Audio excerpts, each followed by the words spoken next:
semaine de travail s'achève. Place au week-end. Week-end de le football ivoirien à l'arrêt. Le regard arrivé désormais vers Zurich et la FIFA qui tient bien les clés de la maison de la Fédération ivoirienne du football. À quand la fin de ce film à suspense, à rebondissement que nous réservent les jours à venir? L'attente est longue, les candidats s'impatientent, les clubs de joueurs sont fatigués, le public ne tient plus. Connor, FIFA, club, candidat, qui dit vrai? Qui détient la vérité? La question reste posée. Mesdames, Messieurs, bonsoir. Merci de votre fidélité. Vous êtes bien sur la radio de la vérité. Bienvenue à Vérité des Sports. Ce numéro de Vérité des Sports de l'actualité avec du football. L'ASEC Mimosa joue son destin en Coupe de la Confédération face aux gendarmes du Niger. Victoire impérative pour l'ASEC Mimosa afin de se relancer dans son groupe. Les affiches et les enjeux de cette 4e journée des Coupes africaines. On fera un tour également en Europe avec le gros match du week-end et puis la suite du débat au pays. Blocage du processus électoral par la FIFA. Acte 2.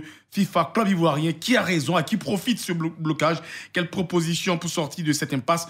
On en parle avec nos consultants et certains confrères. Et puis c'est le week-end, hein. On fera le tour de la fédération avec le top départ demain du championnat senior de Maracana, c'est au Jesse Jackson à Yopougon. On parlera également du tournoi de l'amitié du côté du volleyball, sans oublier de Naboudo et de Moto, VDS, dernier numéro de la semaine, micro-présentation, Brice Kouassi, collaboration d'Ambélé Noussa et Adou Eric. Technique, c'est l'affaire de Yo de Gafolo, toujours à son poste.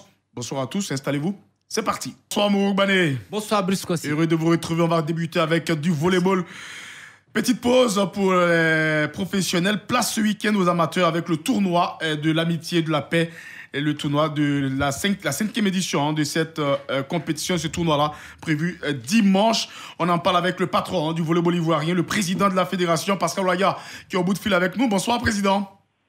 Bonsoir Brice. Heureux de vous retrouver, président, en pleine forme. Hein. Là, les professionnels se reposent un peu.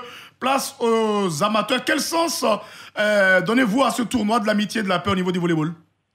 En fait, il faut dire que c'est un tournoi qui regroupe tous ceux qui sont amoureux du volleyball, mais qui ne jouent pas le championnat national.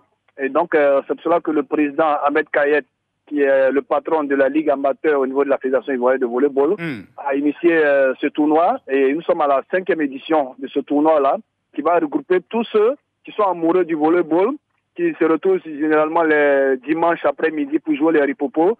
Et grâce au président Ahmed, tout ce monde-là va se retrouver pour l'apothéose de ce tournoi-là le dimanche. Est-ce que ça veut dire que vous ramenez tout le monde, c'est-à-dire au-delà des professionnels, tout le monde dans la maison du volleyball? Oui, c'est un peu ça l'objectif. Notre objectif, c'est de ramener tout le monde dans la maison du volleyball. Il faut dire que ceux qui vont jouer la finale, en l'occurrence l'équipe de variété, ce sont des responsables de club, des dirigeants de club, des anciens joueurs. Et il y a même l'ancien président de la Fédération ivoirienne de volleyball qui fait partie de cette équipe-là qui est en finale. Ça pour dire que nous sommes en train de réussir ce pari-là avec le président Ahmed Kayet pour que tout le monde puisse revenir. C'est vrai qu'il y a les jeunes qui jouent le championnat national et nous voulons que tous ceux qui ont plus de 50 ans, 60 ans puissent revenir encore au volleyball, comme dans les premiers amours. Ah, vous l'avez dit, l'organisateur principal, c'est le président de la Ligue amateur, Ahmed Kayet, mais vous également, président, vous êtes le patron. Est-ce qu'on peut avoir ce qui se passera, le déroulé pour les amoureux du volleyball dimanche prochain au Palais des Sports? Oui, c'est ça. Et comme je l'ai dit, c'est vrai, aujourd'hui, je laisse la latitude à chaque responsable de commission de montrer ce qui s'est fait. Et en l'occurrence, voilà les preuves du président Ahmed qui est en train de montrer que c'est vrai qu'il doit démarrer le premier championnat amateur de Côte d'Ivoire. Mais avant ça, il a lancé la 5e édition de Sport et Paix au niveau du volleyball. Et donc, nous pouvons que dire merci au président Ahmed qui est en train de travailler. Et c'est aussi montrer l'importance du volleyball en Côte d'Ivoire. Président, avant de vous laisser, c'est clair que dimanche, il y aura du beau monde. On nous annonce également des stars, même du ballon rond, de beaucoup de stars qui seront invités à venir voir, bien sûr, un match de volleyball. Oui, c'est ça. En fait, au niveau de ce tournoi-là, nous voulons rendre hommage à tous ceux qui ont participé à la Coupe d'Afrique en 2092. En 1992. Qui ont remporté ce premier trophée pour la Côte d'Ivoire. Nous voulons leur rendre hommage. Et donc, vous allez voir qu'il y aura du bon monde. Les anciennes gloires, comme on les appelle, les anciennes gloires. Mais pour nous, ce n'est pas les anciens. Ils sont toujours les gloires du football ivoirien.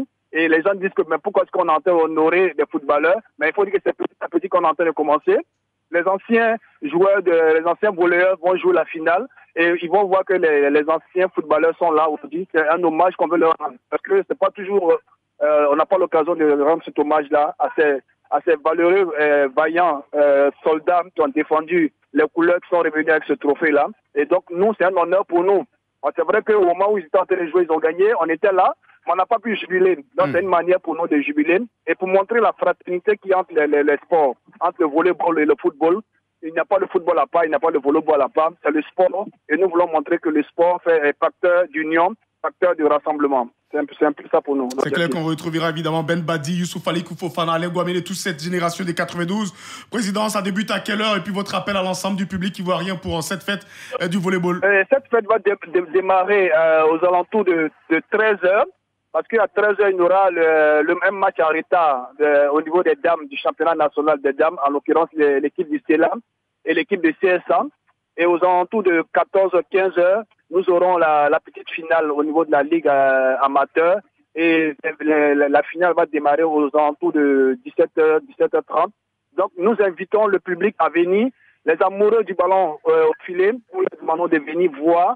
Et ils ont leur place. Aujourd'hui, ils ont leur place au sein de la famille du volleyball. Nous voulons rassembler tout le monde. Comme on l'a dit, c'est une révolution du volleyball. Et la révolution du volleyball, c'est de faire venir tout le monde. Donc, nous invitons le public à venir supporter et à venir honorer les anciennes gloires du football.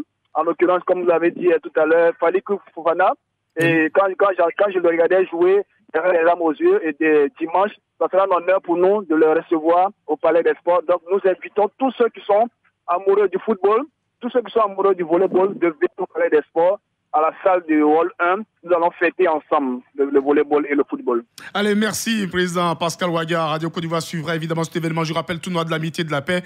La 5e édition prévue donc dimanche au Palais des Sports dans l'après-midi de midi jusqu'en soirée. Merci et puis on dira bonne fête à tous les amoureux du volleyball. Merci à vous. Allez, merci bien. De la moto avec les activités de la Fédération ivoirienne de moto. Dernière compétition.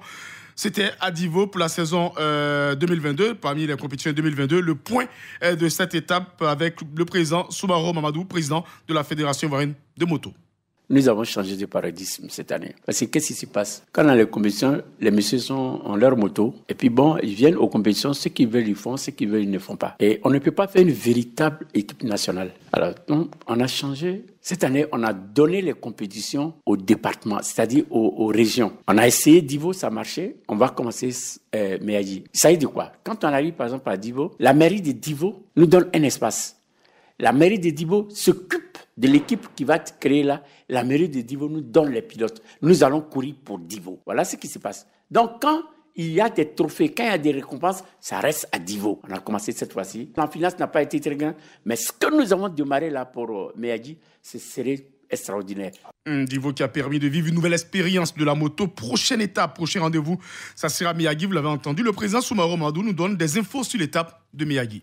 La prochaine compétition, c'est Méadji, ça va se faire le 9. Méadji doit nous sortir en lui seul 80 pilotes. On fait une compétition à Méadji, à Saint-Pédro, on fait venir des gars de Wangolo, de Ferke, tout ça. C'est compliqué. On va centraliser nos compétitions. Et puis, on fera une super coupe après où on va voir les champions de ces différentes régions vont venir se retrouver pour faire une... On pense que l'information a passé. Nous devons mettre en place un système de communication plus efficace. À noter bien sûr que ce week-end, même au niveau, il y aura une compétition de SSV du côté d'Assini. De Naboudo, et ça c'est un art martial, la première journée du championnat national kata qui s'est déroulé au Parc des Sports à Trècheville. Plus de 80 athlètes de différentes catégories venus d'Abidjan et de l'intérieur du pays ont répondu à l'invitation de la Fédération Naboudo Côte d'Ivoire. Chez les seniors dames, Ta Lobo Marie s'est imposée devant Inès Elive Kwasi et Okechi Grasse. Écoutons d'ailleurs Inès Elvire Kwasi, deuxième au classement. Tous les athlètes ont à peu près régressé comparativement aux précédentes compétitions. Donc, je pense qu'il serait préférable pour les prochaines compétitions de prévenir plus tôt et de bien préparer les élèves afin qu'on retrouve le niveau des précédentes compétitions. Et puis au niveau des hommes, la bataille a été rude entre Kwabousson, Lolo, Jean-Marc Kake et Bakayoko Latif et Kadje Ange. Mais au finish, c'est l'expérimenté Kwabosson qui remporte la médaille d'or. Il est heureux d'avoir, bien sûr, battu ses adversaires. Moi, c'est une satisfaction et je profite pour féliciter tous mes coéquipiers avec lesquels j'ai travaillé. J'ai donné beaucoup plus et puis bon, ça a pris. Oui, je pense que commencer cette saison avec une médaille d'or, pour moi, ça commence très bien. Et Paris gagné au niveau de la fédération. Ce sont les propos du président de cette fédération de Naboudo Côte d'Ivoire, Komenan Kwasi.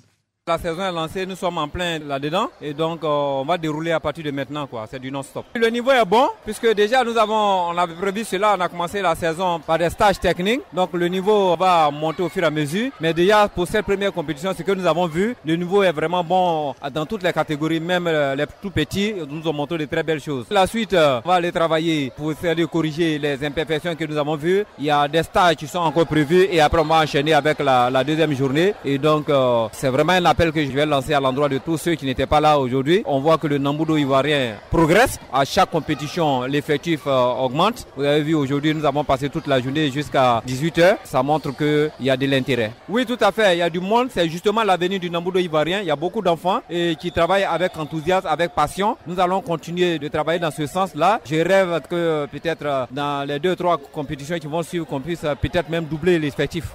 Allez, donc, Komena Kwasi, président de Nambudo Côte d'Ivoire. Le ministère des Sports était représenté par M. Abri Begré Mac-Philippe de la vie fédérale et du sport de haut niveau. Il salue, lui, la reprise des activités au niveau de Nambudo. La compétition a été vraiment chaude, comme on peut le dire. Les athlètes ont donné tout ce qu'ils pouvaient et à la fin on a pu avoir des champions. Mais il faut dire que ceux qui ont perdu n'ont pas véritablement démérité parce que il y a eu des parités, ils sont allés à des katas imposés et tout. Il y en a d'autres même à bras levés par des arbitres. Ce qui veut dire que ces athlètes-là, malgré qu'ils ont perdu, ils méritent quand même la place. Mais comme dans un championnat, il faut avoir un champion. Alors je tenais au nom du ministère dire encore félicitations à ces champions et bonne continuation à eux. Du Maracana, c'est le grand moment. C'est fini les vacances. Place aux compétitions avec le début de la saison 2022. Ce samedi au Jesse Jackson. C'est à Yopougon, le temple du Maracana, le championnat national.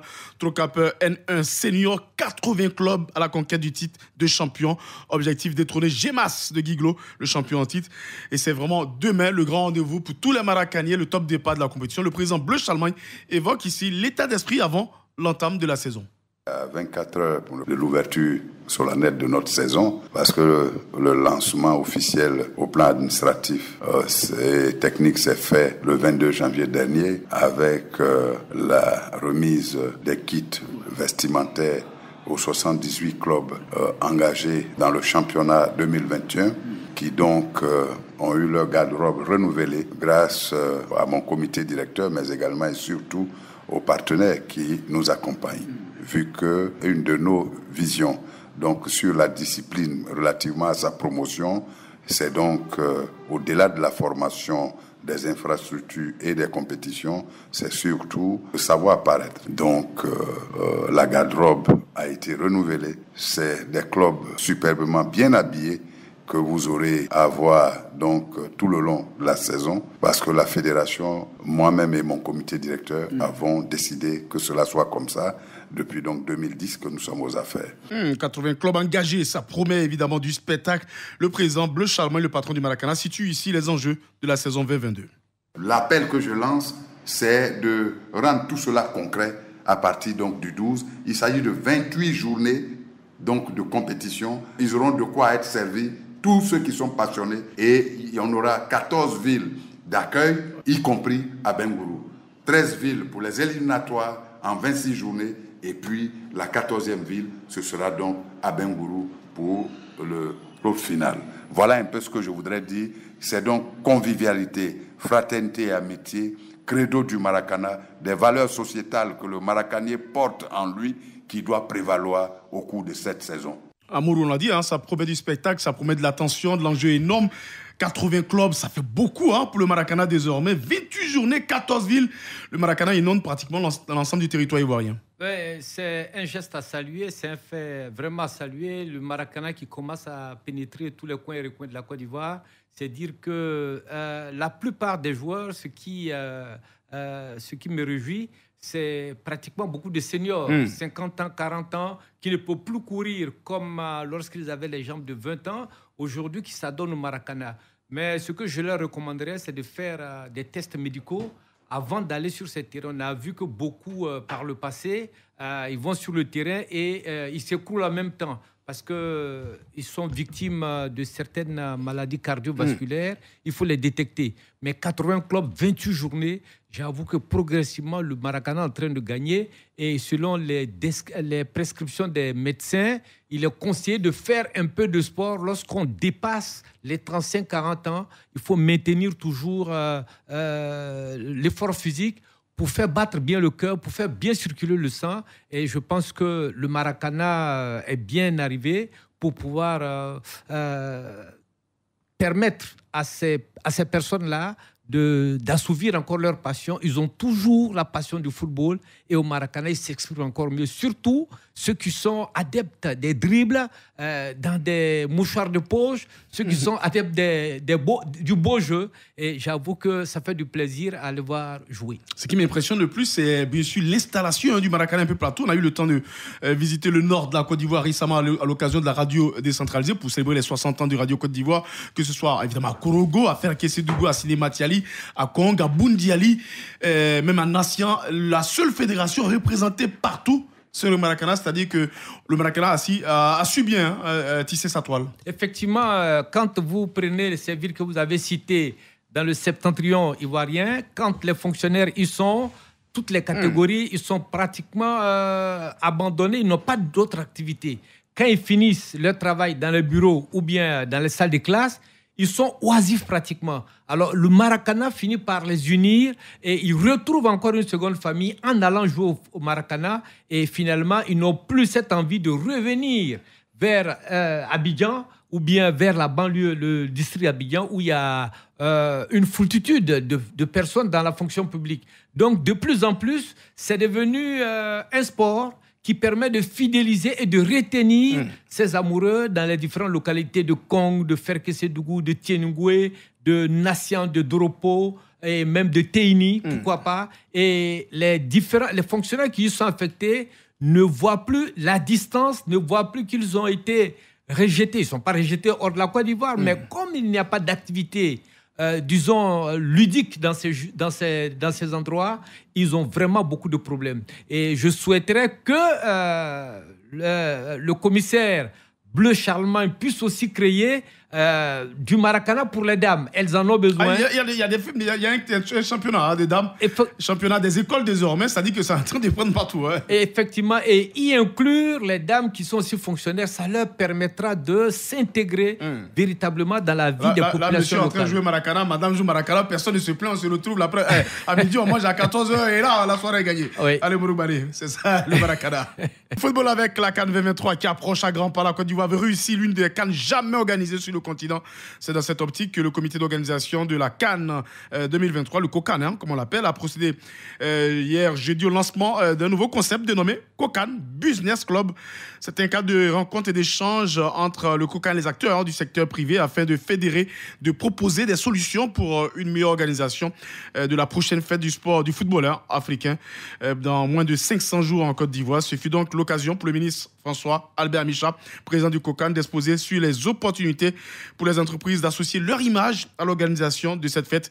Le ministre François Albert Micha invite d'ailleurs les acteurs du secteur de l'entreprise à adhérer au COCAN Business Club afin que la Côte d'Ivoire réussisse l'organisation de cette fête du football. On écoute François Micha.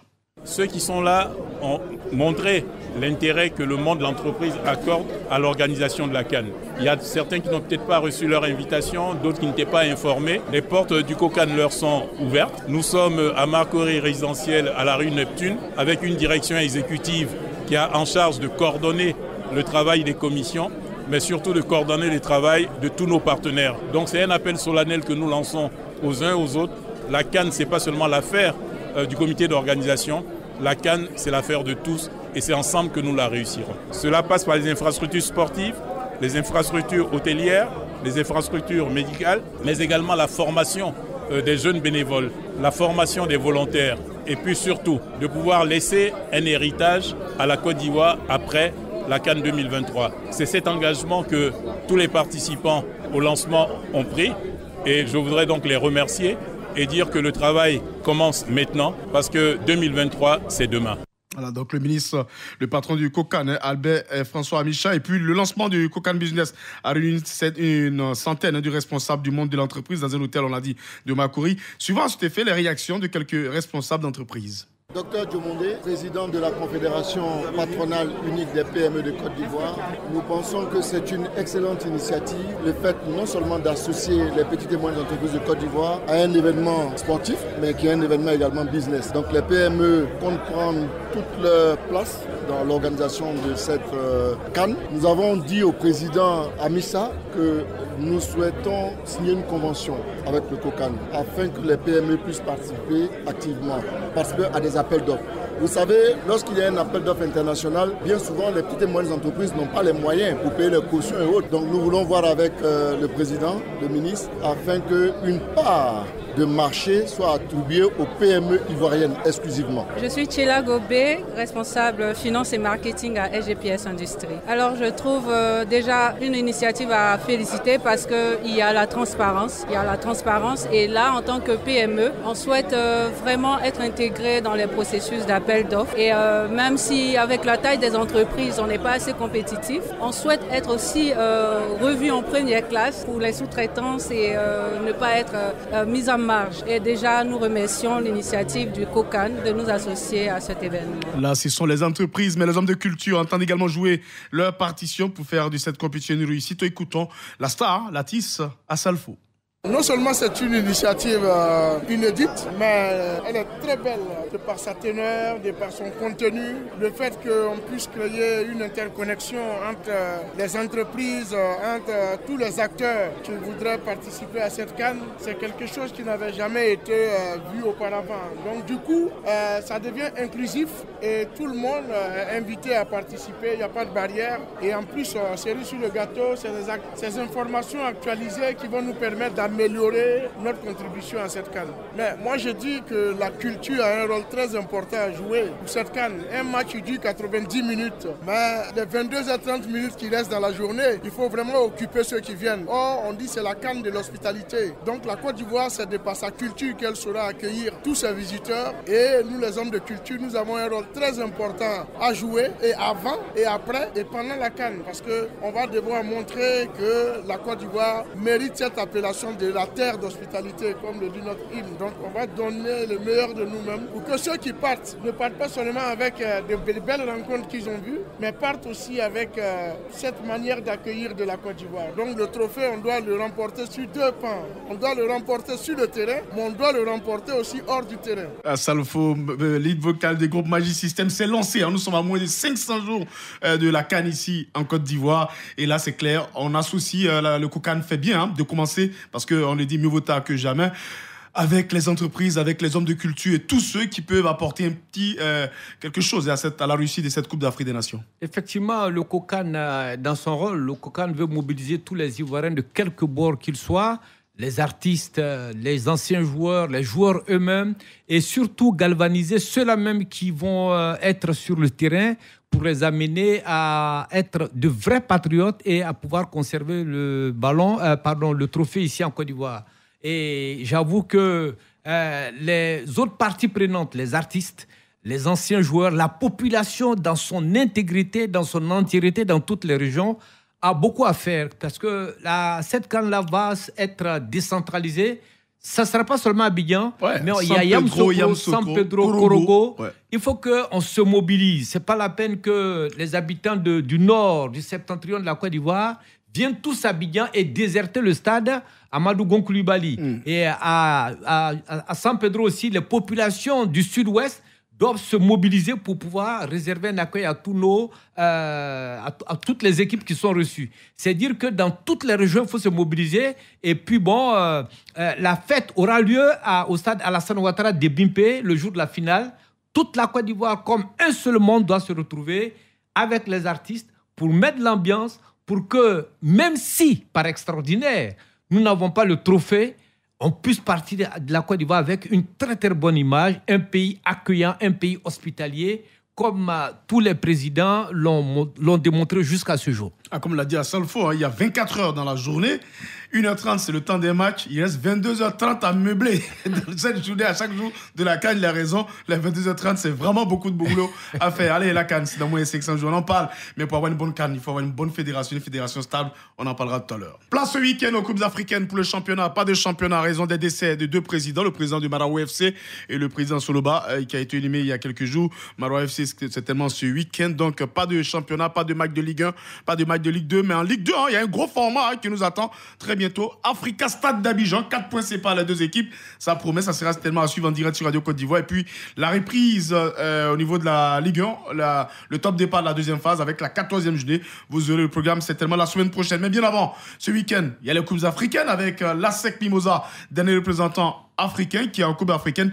L'ASEC Morou en difficulté. L'ASEC avait perdu son premier match face à Simba FC. L'ASEC nous a snobé, on va le dire. C'est à créer une surprise, mais vraiment en battant le grand favori S Berkane 3-1. Ça a été vraiment une sensation. Ça nous a snobé, comme je l'ai dit. Et puis, l'ASEC est tombé face au Niger, à Niamey, aux gendarmes du Niger, 2-0. Désormais, il n'y a plus autre option pour l'ASEC.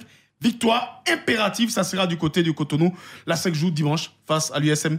Revanche, mais surtout victoire pour se relancer. Oui, je crois que la SEC nous a habitués à un fait, c'est que la SEC a pris possession du stade Mathieu Kérékou de Cotonou. La SEC a fait sa première victoire face à RS Berkane. Et nous osons espérer que la SEC va rééditer cet exploit. On dira certainement qu'ils ont été surpris par les gendarmes de l'USGN. Mais maintenant, ils savent de quoi est faite cette équipe des gendarmes du Niger. Ils vont prendre les devants, voir les meilleures les performances de cette équipe qui est quand même prenable. Ce n'est pas une citadelle imprenable. Je pense que les Ivoiriens ont leur mot à dire. Il suffit seulement de ne pas avoir un excès de confiance, un optimisme béat, pensant que bon, ce sont les Nigériens, on s'en va les battre. Je pense que si la SEC joue avec autant de cohésion comme elle a fait face à Berkane, c'est sûr et certain qu'elle pourra au moins avoir le gain du match, ne serait-ce qu'avec 1-0. Et je pense que tels qu'ils sont partis au Bénin, pour une période de moins 10 jours pour attendre pas seulement les gendarmes nigériens, mais aussi Simba qu'ils vont rencontrer là-bas. Je pense que la SEC est partie pour vraiment donner tout ce qu'ils ont pour que... c'est le match à gagner obligatoirement. Parce qu'au terme des matchs allés, la SEC occupe la dernière place. Ouais. J'avoue que vraiment, c'est pas reluisant. Est-ce qu'il y a des motifs d'inquiétude vu la dernière match de la SEC? On sait que la SEC a coincé face à la SOA, la SEC a coincé face au Racing. C'est pas rassurant. Cette équipe de l'USGM, bien sûr, du Niger, a gagné la SEC, a gagné son match, son duel face à la police. 3-1 pour son dernier match. Donc, un peu un léger avantage, peut-être psychologique, mais... Que faire pour relancer la machine jaune et noire vu les derniers résultats de la SEC Mimosa? Oui, mais c'est-à-dire qu'il ne faut pas avoir ce complexe de supériorité, c'est tout. Et puis, il faut avoir la tête sur les épaules. Il faut que les joueurs se disent que c'est une autre phase de ce championnat qui commence. Il faut battre à tout prix cette équipe de l'USGN. Tu vois, le nom est difficile à prononcer parce que le Niger n'a pas l'habitude de battre la Côte d'Ivoire. Union sportive de la gendarmerie nationale. Non, justement parce que le Niger n'a pas l'habitude de battre la Côte d'Ivoire. Donc, les jeunes ont la clé en main. Il faudra battre cette équipe du Niger. Et c'est tout ce qu'on leur demande. 1-0, 2-0, 2-1. L'essentiel, c'est d'avoir les 3 points et mieux se repositionner dans le classement de la poule D. Allez, la SEC nous a en position, bien sûr, difficile, parce que là, c'est la SEC qui est obligée de gagner dernier sa poule. Donc, ça sera 16h dimanche. Orlando Pirates, Afrique du Sud, face à Royal Léopard. Cosfacien, Pyramide, le même dimanche à 16h. Mais bien avant, dans le groupe de la SEC, on aura Simba FC face à RS Berkane. Si les Marocains gagnent en déplacement, ils seront pratiquement OK pour les quarts de finale. Coton Sport de Garoua du Cameroun face au tout-puissant Mazembe. Belle affiche, d'ailleurs, au niveau de la Coupe de la Confédération. Zanaco de Zambie face à l'Ali Tripoli de Libye. Al-Masri face à Otoo, bien sûr, du Congo-Brazzaville. La Ligue des Champions, déjà samedi, on aura Étoile du Sahel, Espérance de Tunis, ça ressemble à la finale de Ligue des Champions. Mamelodi Sundowns à la Ligue d'Égypte, ça aussi, c'est une autre finale de Ligue des Champions. Des matchs incroyables. Oroya, Raja de Casablanca au Maroc, aussi une affiche de demi-finale. Et puis on a Petro Sagrada d'Angola, duel d'Angola, Sétif d'Algérie face à Mazoulou d'Afrique du Sud. On en parlait hier, Morou, ça fait débat suite au courrier conjoint de la CAF et de la FIFA du 4 mars dernier et après les échanges avec les membres actifs, le comité de normalisation, la FIFA, le comité m'a annoncé la suspension du processus électoral entamé le 5 mars dernier. Cette mesure a été prise en vue de trouver une réponse adéquate à l'invitation de la CAF et de la FIFA à revoir la disposition relative au parrainage. Donc, le processus électoral reprendra dès que possible. C'est signé du CONOR. Donc, ambiance, on l'a dit, de tension, de pression, évidemment, au niveau du football ivoirien, parce qu'on s'attendait à finir ce processus-là. Eh bien, c'est bloqué. On va échanger avec nos consultants. Je rappelle, évidemment, qu'on a essayé de joindre également. Je suis allé lui demander pour qu'il donne également son avis. Mais un peu difficile de la voir. Mais là, on a Martial Gourou. Bonsoir, Martial. Bonsoir, Brice. Encore bonsoir, Annoncia Sewé de l'autre côté. Bonsoir, Brice. On va faire l'acte 2 de cet échange. Mais bien avant, pour préciser, pour situer nos auditeurs, on va écouter Dame Dao Gabala sur les raisons d'abord de ce communiqué de la FIFA. On va écouter Dame Dao Gabala. Quand nous avons envoyé ces statuts à la CAF et à la FIFA, ils ont indexé donc l'article 47, alinéa 3, lettre D. Dans ce courrier, ils disent que cette disposition, telle que les clubs l'ont votée en assemblée, pourrait facilement octroyer un pouvoir de blocage excessif aux membres affiliés évoluant en Ligue 1. Nous avons 14 clubs de Ligue 1. Si nous appliquons le système de parrainage tel qu'il est, on ne peut pas avoir plus de 4 candidats. Mais déjà, dans la journée de samedi à dimanche, il y a 7 personnes qui sont venues retirer des dossiers de candidature pour la présidence de la FIFA. Ils nous ont invités donc à réinterroger l'Assemblée générale pour que cet article-là soit revisité, soit on enlève les parrainages, soit on revient à la proposition initiale du comité de normalisation, c'est-à-dire les 4 parrainages. Hier, on a parlé également de la souveraineté de l'Assemblée générale. Pourquoi cela a été rejeté? La réponse de Dame Dao Gabala qui explique un peu pourquoi la FIFA intervient. Ces textes ont été distribués d'abord au mois de décembre. Suite aux consultations que le professeur a eues avec les clubs, il a dû modifier un certain nombre d'articles. En ce moment-là, les clubs n'avaient pas fait de réaction par rapport au parrainage. Mais les éléments où ils ont proposé des modifications, ces modifications sont encore reparties à la FIFA avant d'être redistribuées aux clubs 15 jours avant l'Assemblée générale. Donc, ils ont été totalement informés. Donc, cet article figurait bien dans les textes. C'est à l'Assemblée qu'il a été modifié, qu'il a fait l'objet de blocage. Mais ce texte était dans la main des clubs depuis le mois de décembre. Et quand il y a eu blocage à l'Assemblée, il fallait trouver une solution. La solution médiane, c'était de dire on ne peut pas revenir aux anciens textes. C'est même pas possible. Parce que c'est les anciens textes qui ont posé les problèmes et qui ont amené la normalisation. Donc, il fallait trouver une solution qui contentait l'ensemble des parties. Et c'est là où le compromis est venu. Quand nous avons fait la proposition des 4 parrainages à l'Assemblée, ils ont proposé qu'on revienne à l'ancienne formule, ce qui n'était pas possible. Alors, on a trouvé la situation médiane en ouvrant, en disant qu'il faut au plus 8 parrainages.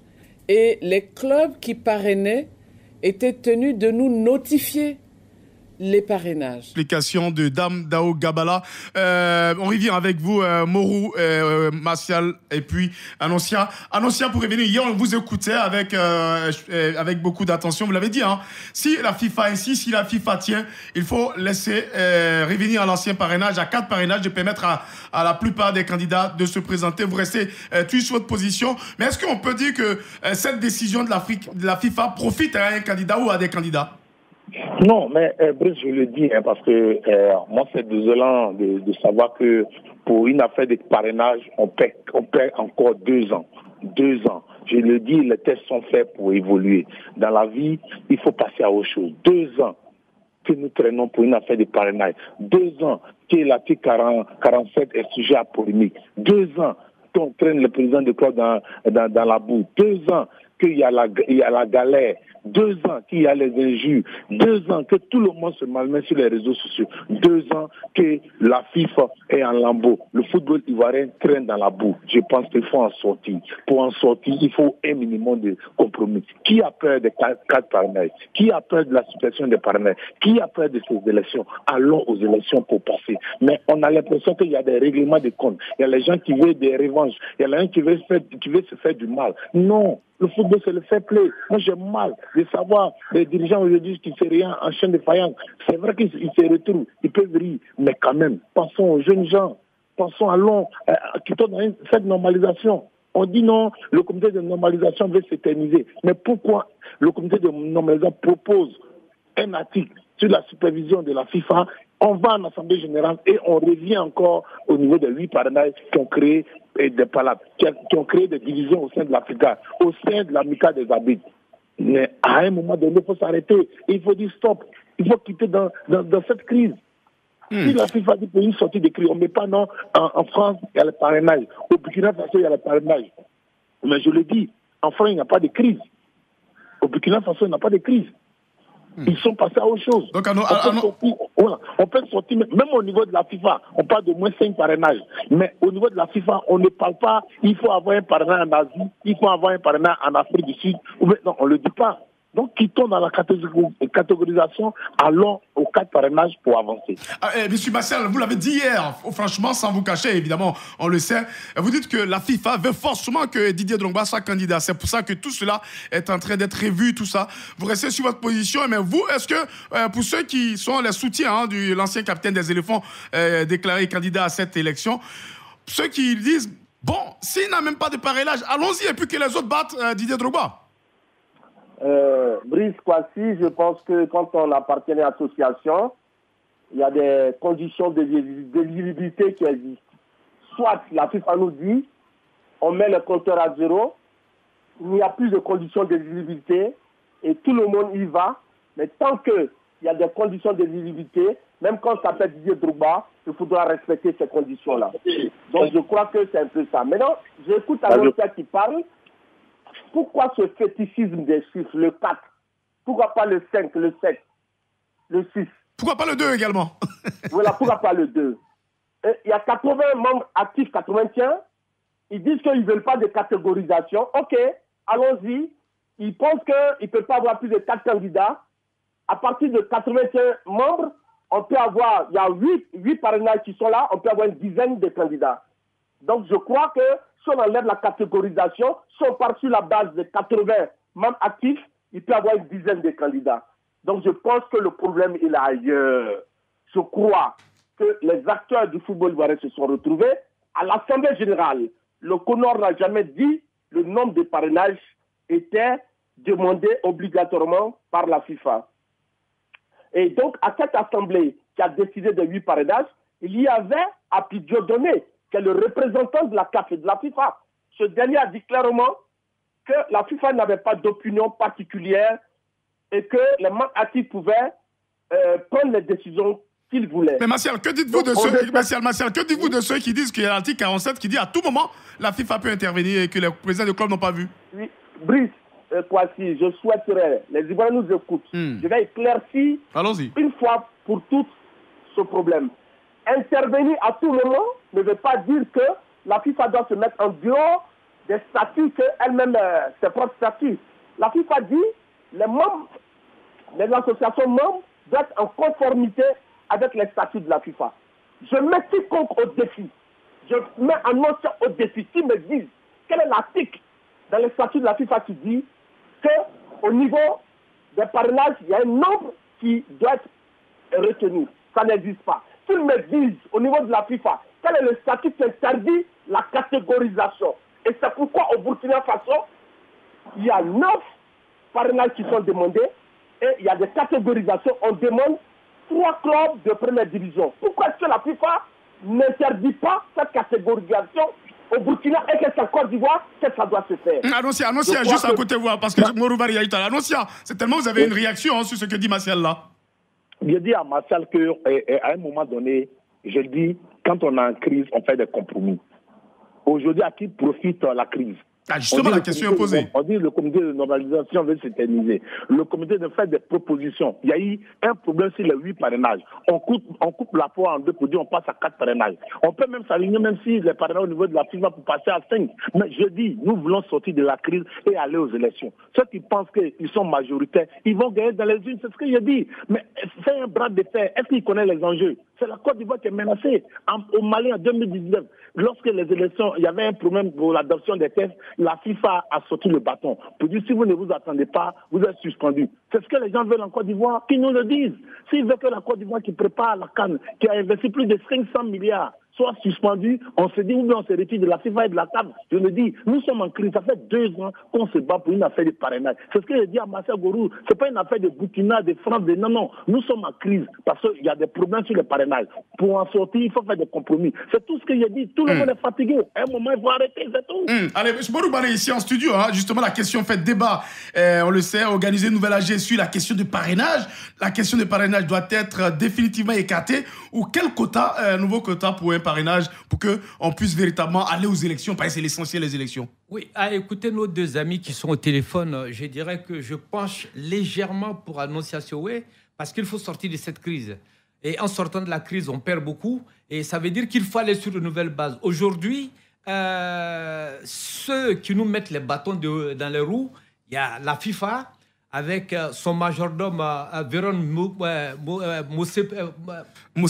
Mosengo, SG de la CAF, qui a été propulsé par Infantino, et puis Dao Gabala aussi qui est ici. Ce sont des hommes liges de la colonisation, qui ne dit pas son nom, c'est des néocoloniaux qui sont là. Et donc pour sortir de là, il faut faire des compromis. Vous savez ce qu'on cherche, si tant est qu'ils veulent... choisir un candidat, comme le dit Marcel Gourou, choisir Drogba pour le mettre là, qu'on nous le dise, parce que tout ce qui se dit tourne autour de Drogba. C'est leur ami, c'est leur petit gars. Maintenant, s'ils ont des accointances avec lui, qu'ils n'osent pas dire, ils n'ont qu'à le dire clairement, on sait où ils veulent aller, que de prendre les présidents de club pour des enfants.